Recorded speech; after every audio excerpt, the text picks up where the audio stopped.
I'm for equal rights for everyone. Thank you. And Candidate McCardle? I am for equal rights for everyone. I'm actually going to refuse to take a stance on this issue because it doesn't really involve my job as an elected official, that I won't be making any decisions with Referendum 71. So I am not going to discuss that, and I'll leave that up to the state legislature. Thank you. Thank you, candidate. Candidate Smith? Well, I'm the other guy. I'm going to vote against it. And the reason I'm voting against it, and I'm going to take a few minutes to explain it, I think the gays should have rights to have equal rights. But at the same time, why are they limiting the people that are not married, that have children, that can't get the same medical? What I mean by that, if you read it real close, because we had it come up in our council, is that we have people in our city that work.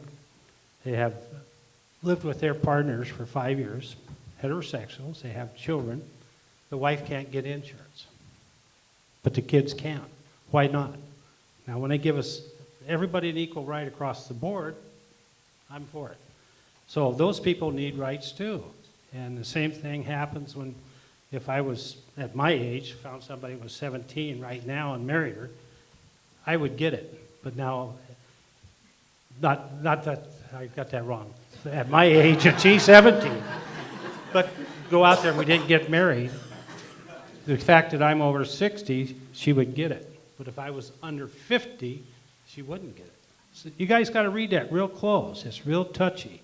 So read it real close and let's get it fair for everybody, okay? That means for this, there's a lot of seniors out here that have partners that cannot get equal medical for their younger partners or whatever. So let's get it equal, even in my city or our city employees. We, like I say, we have families, and I guarantee it's going to cost a lot of money because I raised this at the council meeting. We have several in our city that are of the same gender that's going to, with 71, gets medical. But these other folks will have children that aren't married, never have married, don't want to get married. Why ruin a good friendship is what they say. Those kids get covered, but the wife doesn't. And who's going to get sick first? Not the kids, but the wife. Seriously, think about it. And go back and read it before you vote. That's what I'd ask you to do. And that's how I read it. That's how I'm voting. I'm voting against it. I want them to come back and rewrite it so everybody gets equal treatment. Thank you. Thank you, candidate. Candidate Ryan?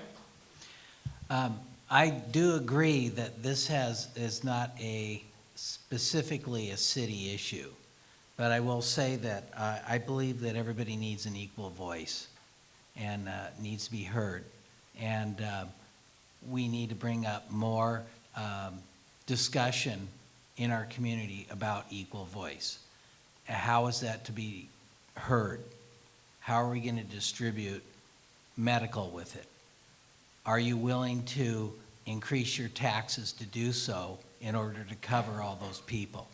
That's another aspect you'd have to consider. Are you willing to raise taxes in order to cover more people and then have an equal, that want to have an equal say and an equal right as you do?